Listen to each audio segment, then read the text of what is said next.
Democratic presidential nominee, meanwhile, Hillary Clinton trying to change the focus from her email scandal to her opponent, Donald Trump. But new emails obtained by Citizens United suggest more scandal, that a senior Clinton aide stage-managed the first Benghazi hearing by feeding Foreign Relations Committee Chairman Senator Robert Menendez the questions that Hillary wanted to address.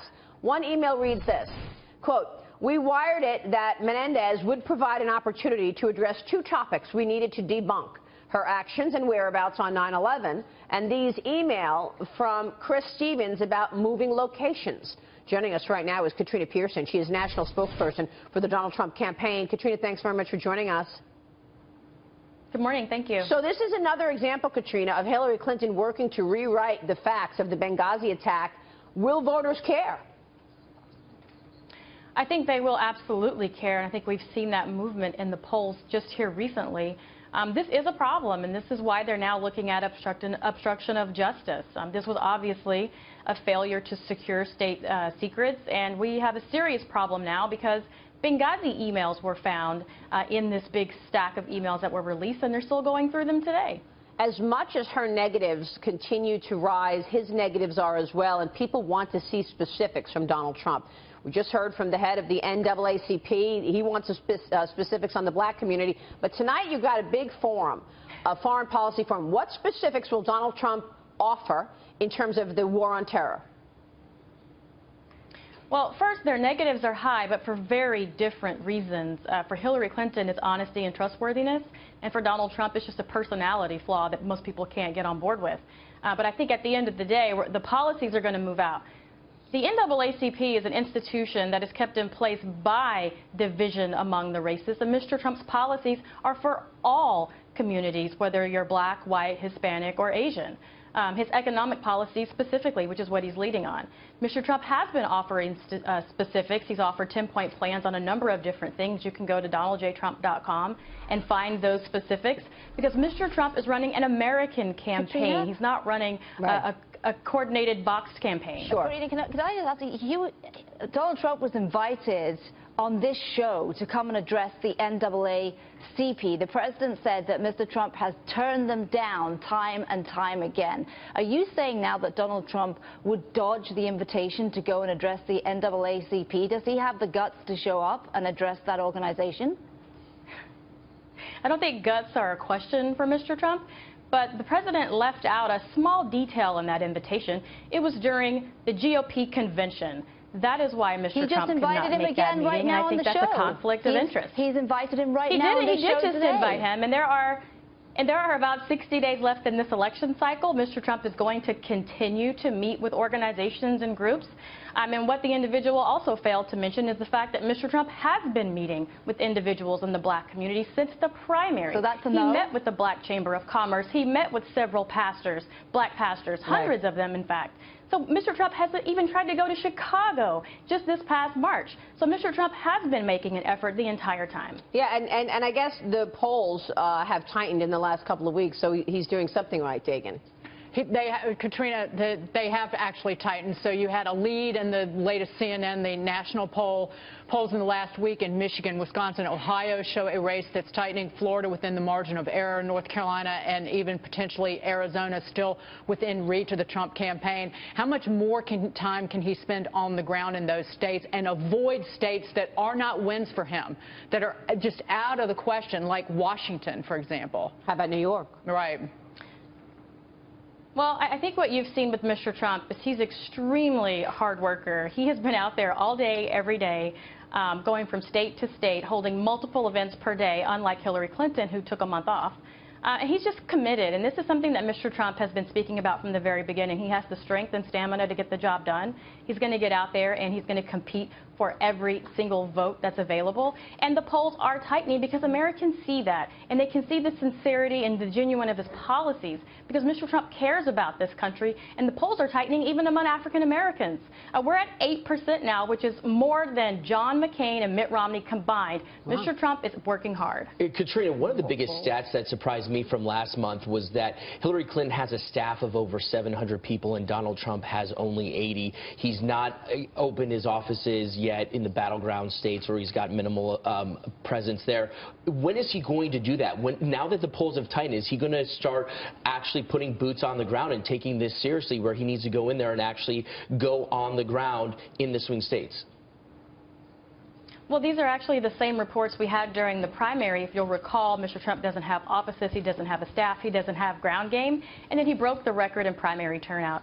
There are now, between the Trump campaign and the RNC, 1,000 offices that are open, and they are fully functioning. Mr. Trump has thousands of volunteers in these states. But the that's why he's doing so well. Even though Hillary Clinton has hundreds of staff members, even though Hillary Clinton has hundreds of staffers and has spent hundreds of millions of dollars in ads, Mr. Trump just pulled ahead this week. Yeah. Yeah. Katrina, the Dallas Morning News is releasing an editorial this morning endorsing Hillary Clinton for president. It's the first time your hometown paper has recommended a Democrat since before World War II. That's more than 70 years and nearly 20 elections. What do you do about it? Well, nothing. We just acknowledge that the Dallas Morning News is a liberal paper. The reason why they have supported Republicans is because that's the establishment in the state of Texas.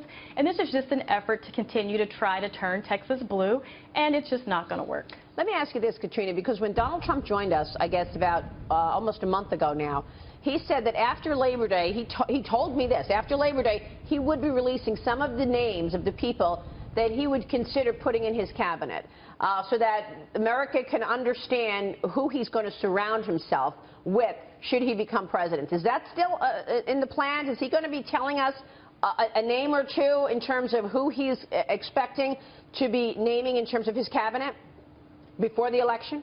Oh, absolutely. Yeah? Absolutely. Mr. Trump is committed to doing that because it is important for people to see what his administration would look like, so people would have a better idea of the policies and governance that would be coming forward. But when we're looking at today with the status quo and the thought of continuing that, the country cannot sustain the interest rates being this low, and the country cannot sustain moving forward with more spending, more government programs, and less jobs. This is just not going to work for America. Mr. Trump is going to put forth a pro-growth, pro-secure agenda for America, and he's going to show you who's going to help him lead that process. Real quick, tonight's the Commander-in-Chief Forum. What's the most important policy change we'll hear, or policy that we're going to hear from Donald Trump tonight at this important forum? Well, they're all important. Again, we cannot continue to sustain this policy of regime change and creating vacuums for terrorism. We cannot continue this policy of funding Iran. They don't even have to make a bomb anymore. They can just buy one now, thanks to American taxpayers in this administration. And we just cannot continue to sustain that type of policy in the Middle East. All right, we will leave it there. Katrina, good to see you. Thanks so much for joining us. Great to be here. Joining us right now is NAACP President and CEO Cornell William Brooks. Good to see you, sir. Thanks so much for joining us. Good to see you. Your reaction to Trump's response last night and his showing overall right now in the black community? Mr. Trump's response last night is a demonstration of the degree to which he does not appreciate the intelligence, the policy awareness, and the love of African Americans for this country and our concern about its future.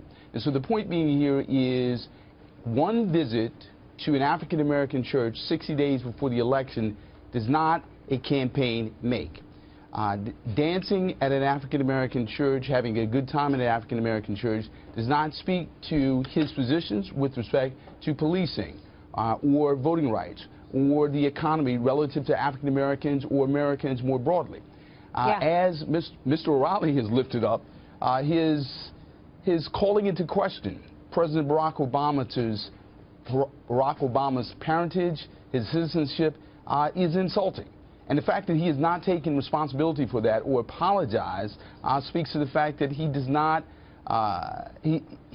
understand the people to whom he is speaking. Yeah, that's a good point. Do you feel that President Obama should apologize to the African American community for failing to live up to the promise that he made at the start of his term? Well, the president should not apologize to anyone with respect to his policies. The president worked in the first term with a Congress, passed health care, rescued the economy from the abyss.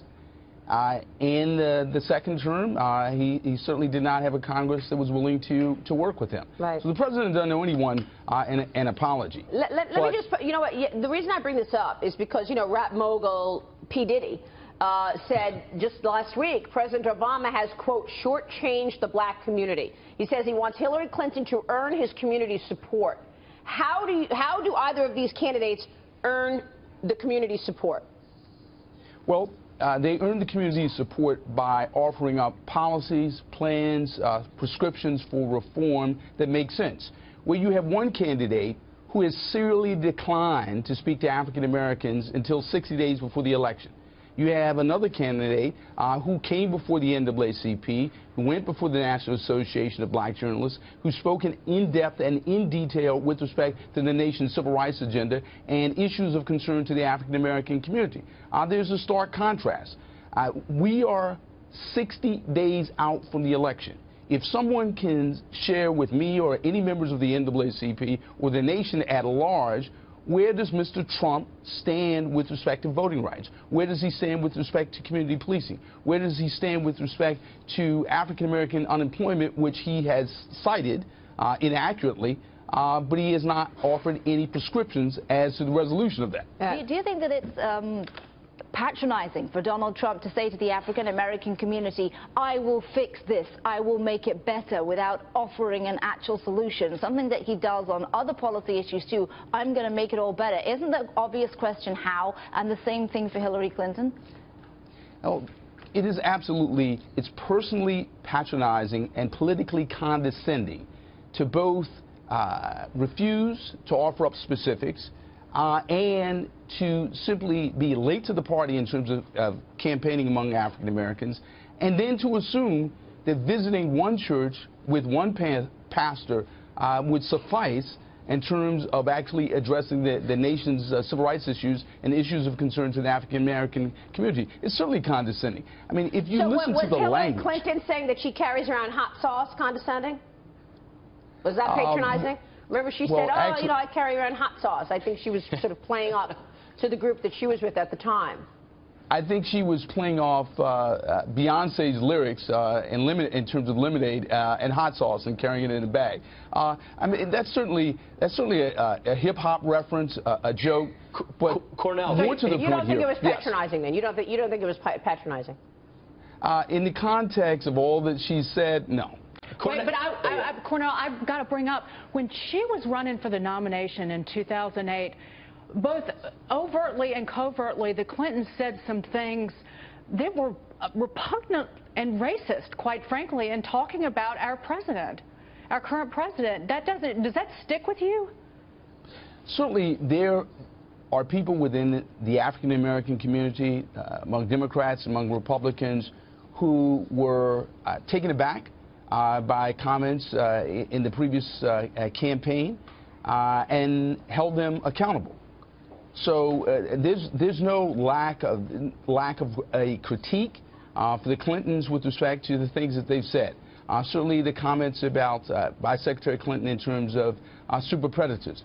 But note the difference here. Secretary Clinton has taken responsibility for things that she has said. What did she, Mr. Trump, on the other hand, has not. How did she do that? How did she take responsibility? She talked about the term super predator. She talked about her crime policies. She came before the NAACP and talked in depth and in detail as to what she would do.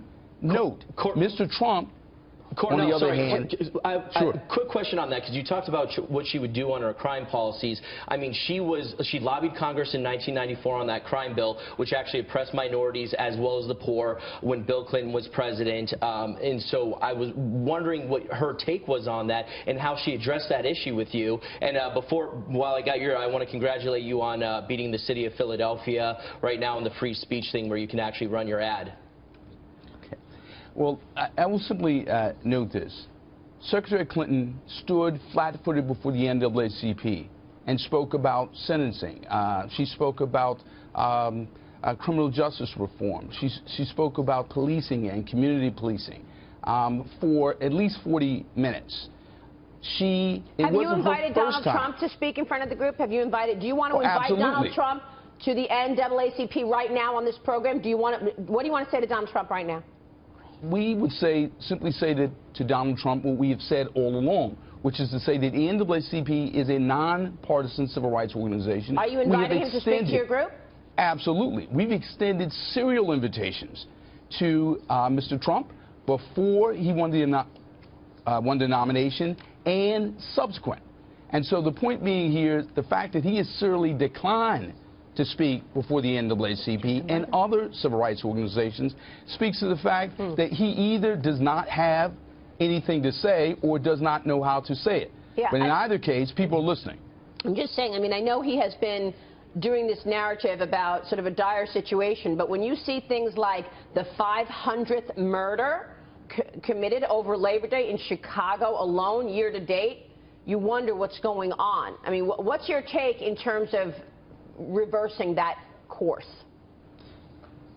If you're truly concerned about the number of young people who are losing their lives in places like Chicago, then the way to respond to that is not merely with grief, but with specific policy prescriptions. So in other words, what would you do in terms of weapons on the street? What would you do in terms of youth unemployment? What we've seen from Mr. Trump quite often has been a campaign of complaint.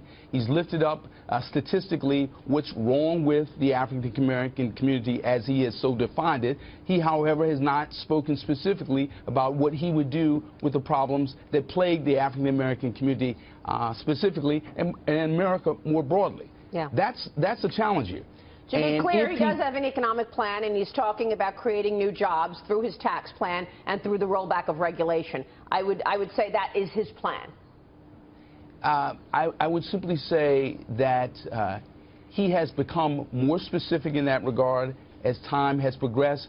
But note the calendar, 60 days out. Right. The point being here is if he's just becoming familiar with large segments of the American populace this close to the election, this does not speak well. We will leave it there. Mr. Brooks, good to see you, sir. Thanks so much. It's good to see you. We'll see you soon. Well, welcome back. Billionaire backlash. Mark Cuban stepping up his attack on Donald Trump with Neil Cavuto yesterday. He issued this warning for investors. I have my Trump hedge on. In the event Donald wins, I have no doubt in my mind the market tanks.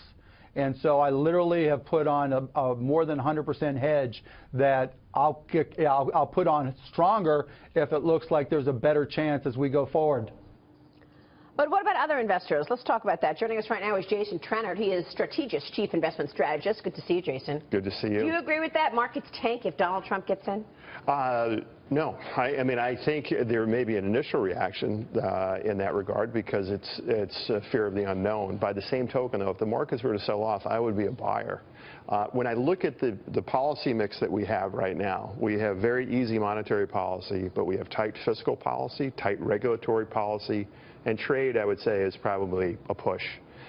We get Donald Trump, you're going to have easier fiscal and easier regulatory policy along with easier monetary policy. So that is going to be very good for the economy. Trade, I would say, is the big question mark.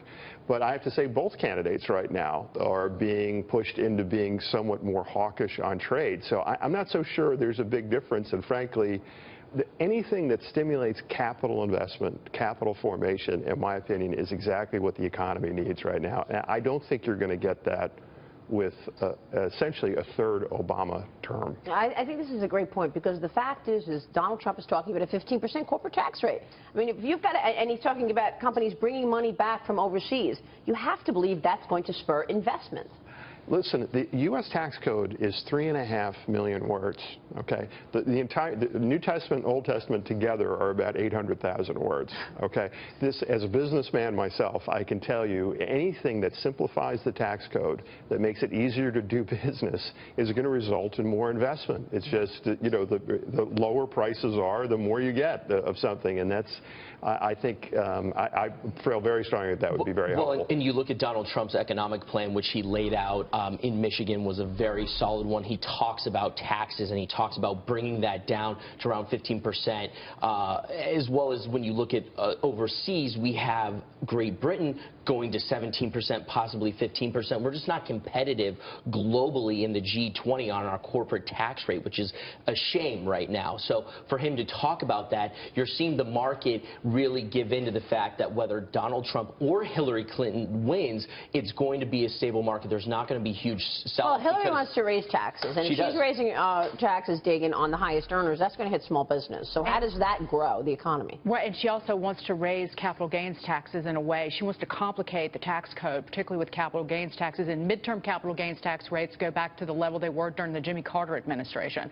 So that's never good for investment. But do you worry we've gone so long without a recession, we've got valuations that you kind of have to hold your nose depending on the company? Well, I think that's fair, and I think there is also a certain element of truth in the idea that this is a somewhat manipulated economy. There's no two ways about it. Because of the Fed. Because of the Fed. You have the 0% interest rates. And so, other central banks around the globe, too, right? I mean, we've got $12.7 trillion on balance sheets of the G7 economies. Well, it's, listen, I think you're providing all the wrong incentives for companies, really, right? If you can borrow money at virtually zero and just buy back stock without investments, that's exactly what companies are going to do. That's what they're doing, and that's why this is in some ways a very hollow recovery. So, Dagan, to your point, I am somewhat worried, but at the same token, I don't think it changes until inflation becomes a problem.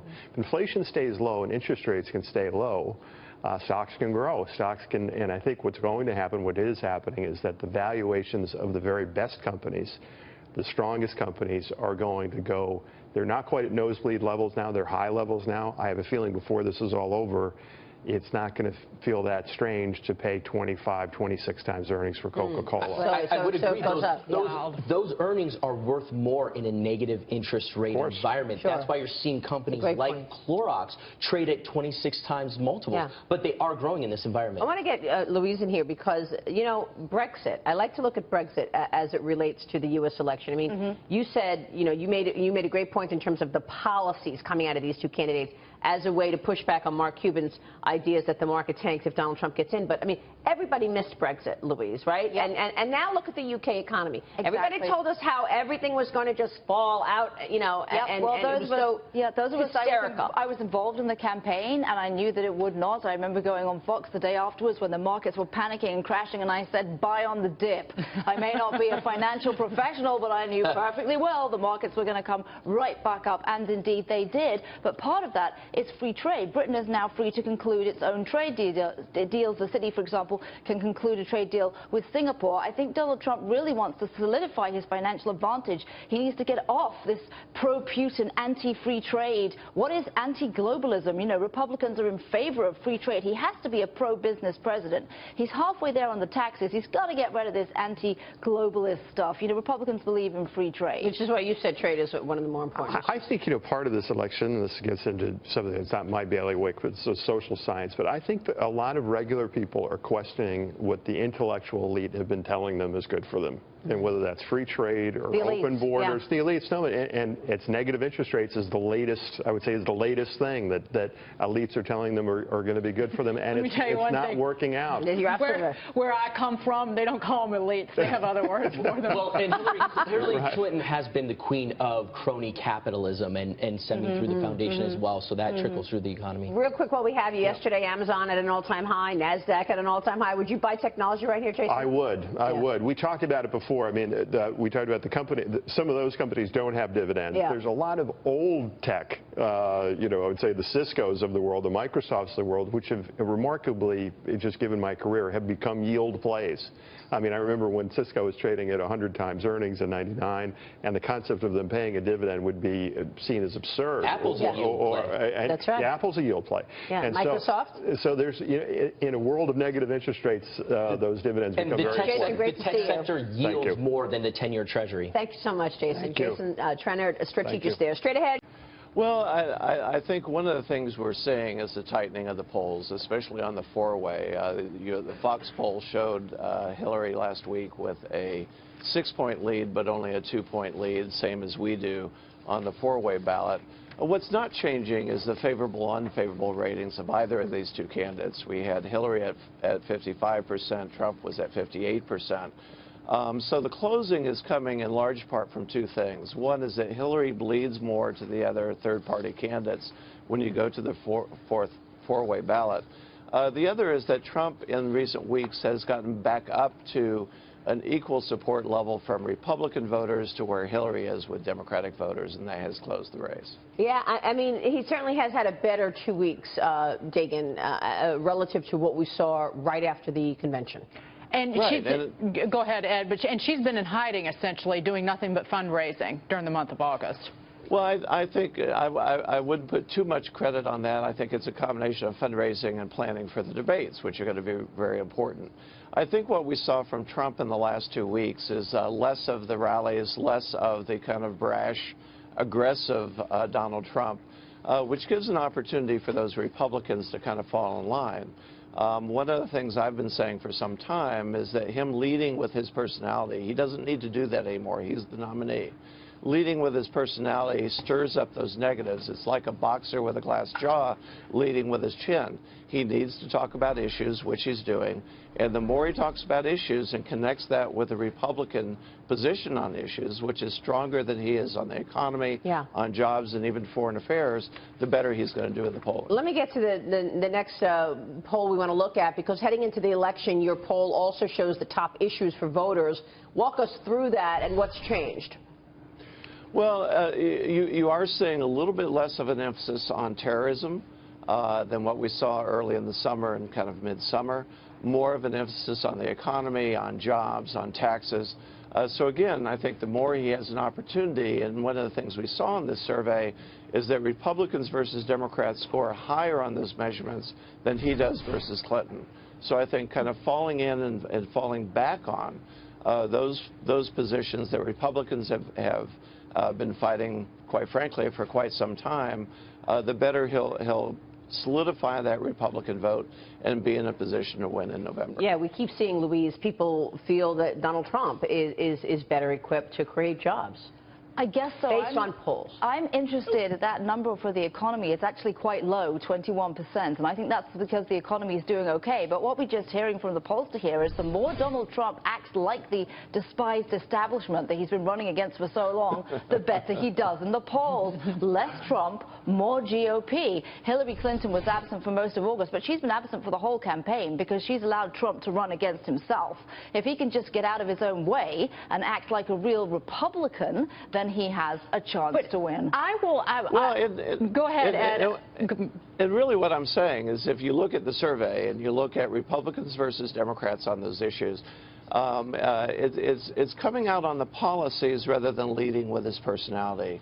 Because those policies, whether he wants to call it anti-establishment, we've been fighting those battles for the last decade or the last 8 years. And that's where the Republicans will gravitate to, who perhaps are negative about his, or unfavorable about his personality, but could be very positive about his positioning on the issues. So it's not all of a sudden becoming the establishment. It's setting that establishment argument aside and focusing on the issues, which is what we're seeing him do a little bit more. We saw him do it on immigration. We can see him do it on taxes, on the economy, and on jobs, where, quite frankly, the Republican Party has a stronger standing with a broader electorate. Now, the latest on the increase in drug prices. After a dramatic price increase for the life-saving drug EpiPen, New York Attorney General Eric Schneiderman announced that the pharmaceutical company Mylan is under an antitrust investigation in New York. Joining us right now is a member of the House Oversight and Government Reform Committee and Florida Congressman Ron DeSantis. Congressman, good to see you. Thanks so much for joining us. Good morning. What is this investigation trying to accomplish? Well, I think the New York State is involving antitrust, and we'll just have to see how that shakes out. I think here in the Congress, what we found, and this isn't the first example of a company doing this, is they're really capitalizing on regulatory monopolies that are created by the federal bureaucracy. There's nothing special about the drug that the EpiPen administers. It's been around for over 100 years, but any competitor who wants to compete with the EpiPen runs into all these regulatory roadblocks. And so it's effectively a government-conferred monopoly, which will, just following the basic laws of economics, lead to higher prices. So we need to look at what the government's doing to create the environment that's leading to some of these instances. Well, Congressman, but will you looking at it and talking about it actually do anything about it?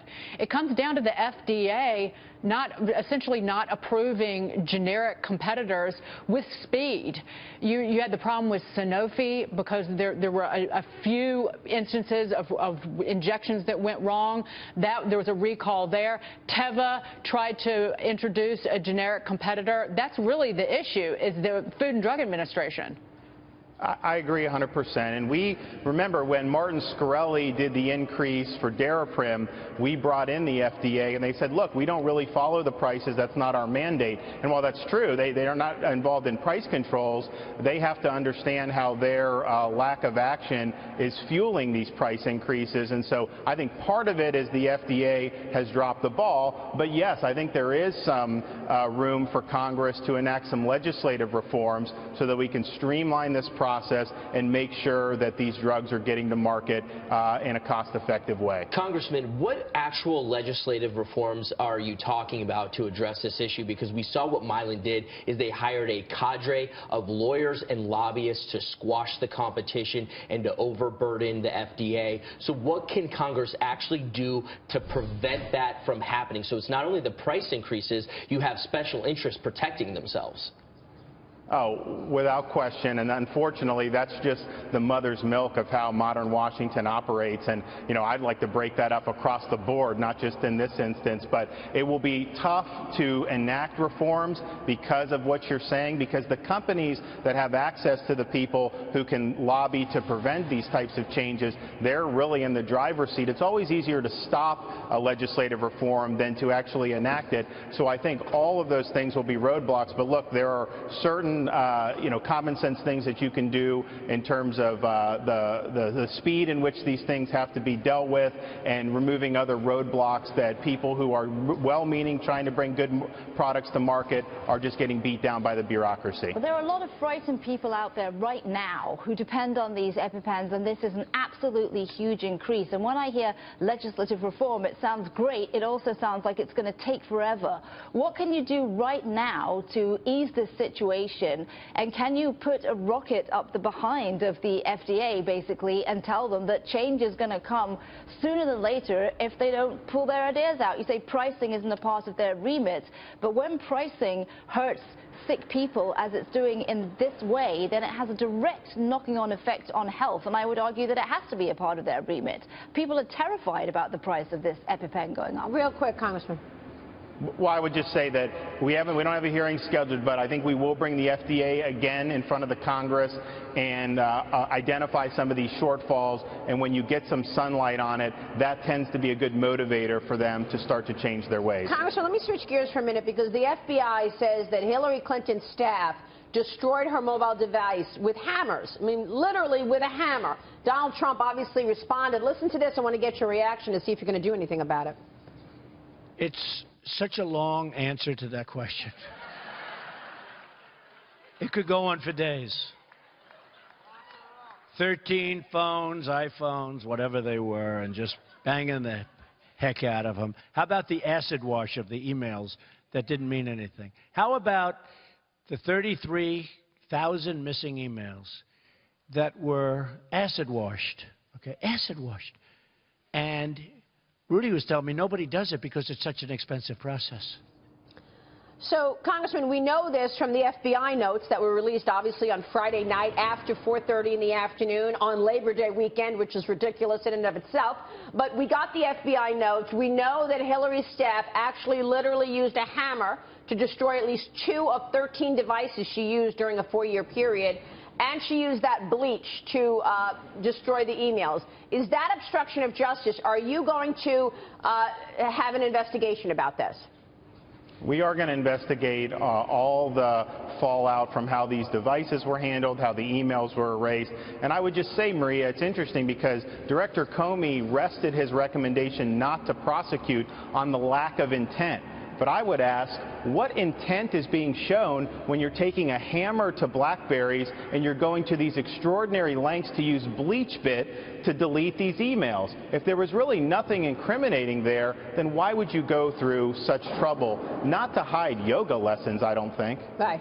And yesterday, Judge Napolitano told us that Hillary's lawyers told the FBI she's not going to speak to you at all if the interview is recorded, so you better not record it. And the FBI, in fact, went against protocol and did not record the interview. How is that possible, Congressman?